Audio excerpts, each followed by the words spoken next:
that. You have a strong, strong love for charity work and community upliftment, Dineo. Tell us more about it. I actually got it from, I would say, my mother. You know, back in Africa, when you do charity, we actually don't call it charity. You sort of just call it helping the neighbors and all that. I grew up with a mother who was a teacher, and more than just a teacher, she was a community worker. I don't remember a time where my mother didn't have somebody living in the house just because she needed to help them. I grew up knowing that you don't throw away your old shoes or your old clothes or your old books. Everything gets recycled. Of course, we didn't call it recycling then. Even today, my mom is retired. She's in her 60s, close to 70. She's doing more work now after retiring. You know, she's helping the church. She's doing community work. She never sits still. So I think I just got that from her. I got the sense that you can never really be rich or be successful if the people around you are not doing well. And I think by virtue of being a doctor, an emergency physician, naturally you sort of just, you're into helping people. You are a natural empath. Yeah, and the spirit of Ubuntu. Yes, of course. It's all African. So I came to Ireland, and I think when I came to Ireland, I formalized it a little bit. I understood that charity is different here. It was the first time I actually saw fundraising and GoFundMes and whatnot.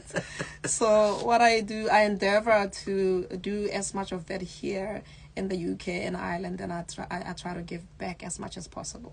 Every time I go home, my suitcases are full of things that are not mine, are full of stuff that I'm going to donate in Africa. And in any way, if I can form a platform where I can fundraise or even, and not just money care, because when people think of charity, they think of money. It's not just money, it's about giving back, it's about speaking. Dr. Dineo, you're a medical doctor. Is that why the choice of supporting disability and autism with the Bud Club? I got to hear about the Bud Club through a friend of mine. There's a lady who's actually the first black mayor of Northern Ireland, Dr. Lillian Sinoiba. She introduced me to her charity of choice last year, Bud Club. And when I heard the story, Kev, I almost, it ripped my heart. This is basically a charity, Bud as in friend. It's a charity that is formed for the youth or children between the age of 11 and 16 with disabilities or different needs. These are children who are ostracized on the playground. They're not invited to birthday parties. They're not invited to play soccer with other kids. They're definitely not part of the team.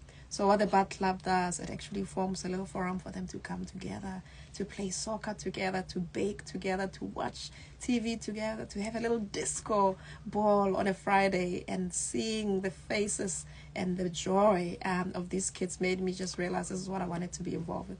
Most of them are on the autism spectrum. Most of them have physical disabilities. And to be able to fundraise for them and let my finalist queens know about projects such as these, I'm very happy. So the name is the Bud Club. They are based in Northern Ireland, which is part of the UK. And I'm very proud to partner with them. And your Bud Club, you're here in the East Midlands. You're here recruiting models. I mean, what qualities should a potential title holder have? When you talk of Miss Africa, go through some of the activities to the actual final, boot camp and all that. Yes. So Miss Africa Ireland, which is going to be expanding, I want to make it very clear that it's not just a pageant. It's not a competition. I call it an empowerment program.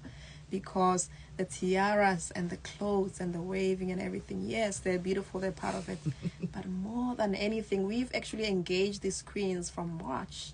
So every weekend we're meeting and we're doing Zoom masterclasses on financial literacy, business management, social media management, how to dress. We've got pageant coaches for these queens.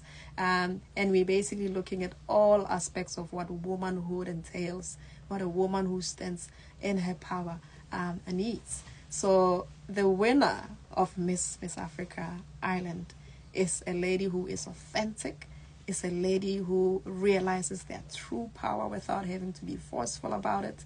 It's a lady who is an ambassador and advocate for people who can't speak for themselves. And it's a lady who shows up. When I say queen, let's go do such and such charity in Africa, they need to be able to show up. But most importantly, they need to be authentic and true to themselves. No fakery. I'm told that people after the show will be able to network and let their hair hang, something about a gala dinner and extra performances to spice up the show during the night. I am very excited about this finale. We are going to be at the fabulous Johnstown Estate. It's a gorgeous, renovated 1800th century Georgian estate in the middle of County Meath. It's going to be on the 30th of August. That's the finale date. And the theme is culture glam. So I want everybody to glam up. Think of anything that's culture and then just take it about 1,000% more. And dress to kill. Dress to kill. There's going to be a 4-course dinner. There's going to be a red carpet. There's going to be a photo shoot. We're going to have creme de la creme of beautiful VIPs of the UK and Ireland there. I've got people flying from South Africa, Botswana, coming in to be judges. I've got royalty coming there to be part of this. So this is going to be absolutely beautiful. I can't wait. Just hearing you talk, I feel those goose. Oh, gosh. Now, how important, you say you take this very seriously, because I've been reading up on you a lot, Dineo. How important is it to narrate our own African Caribbean stories? Absolutely. I think each and every single person of color, if you have the opportunity to record yourself or write something or make a piece of art to leave a little bit of our legacy there, please do it. It's not small. We want to narrate our own stories. We want our children, when we are gone, to say, oh my God, the Africans went to the UK, they went to Ireland, and they did such and such, and they should be able to find our stories in podcasts and media and books. I think it's important that we tell our stories in our own voices.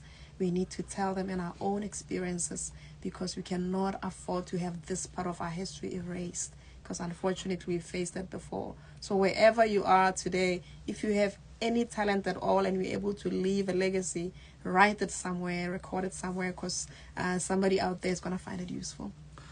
What is your proudest accomplishment? Oh my gosh. I don't want to sound too pompous here. But I think I actually thought about it. I thought, okay, maybe is it being a doctor? I said, okay, that's what I do. Is it Life Queens? Is it Miss Africa Island? But I think the biggest thing is actually just to be able to go through the things that I went through, go through the trouble that I went through, and still remain kind and soft and giving. I think I love the fact that I'm able to give of myself fully with no reservations, and being able to have a passion such as Miss Africa Island and be able to expand beyond and leave a legacy with young women who will effect change in the future because of the experiences that I went through. I think that's my proudest moment at the moment. Dr. Dineo, a physician, a supermodel, a thinker. I want to call you a thinker, a change maker. It's been so good talking to you. We're so hard pressed for time. But before you go, remind us again when and where and how can people reach for tickets? Yes, so we have a very active social media page. If you go to @Mrs. Africa Island, you're going to find us on Instagram, on Facebook, and on TikTok. And we have a vibrant website as well, MMAI. So that's M for mother, double M, Yes. MMAI. A for Alpha, I for India. That's it. MMAI. MMAI @africaisland.org. I think it's easy to remember, a play on AI. Yeah. And then MM. Yes. I thought of that. Actually, when we formed this name, I thought, I hope people don't get confused. But my.africaisland.org. And simply @Miss Africa Island. We cannot wait for the finale on the 30th of August. But oh my gosh, there's going to be so many events. There's going to be so much fun in between. And you're going to find every single thing if you follow us on our social media pages. Please come back again. Oh, I'll be back.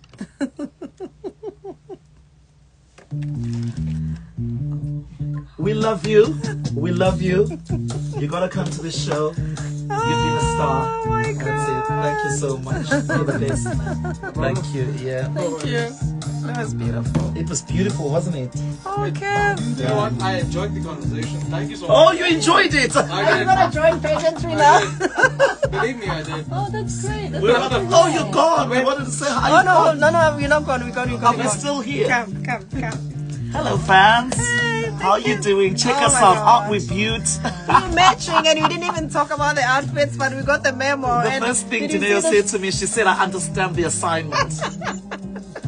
It's been the best time, and we're Milani. gonna come to Milani Miss is my Island. coordinator. She's there. She's like fantastic. Milani, She's so, Miss so happy. Africa, Oh. Mrs. Africa. I like the fact that whether you're a mother or a non-mother, and whether your marital status don't matter here, Absolutely. just be there. We're looking for the cream of the crops, Yeah. and we've got a pleasant surprise for you in terms of MC. That's going to be the icing on the cake, but keep your lips sealed. Okay. All right. Bye, guys. Oh, that was beautiful. Oh, that was lovely.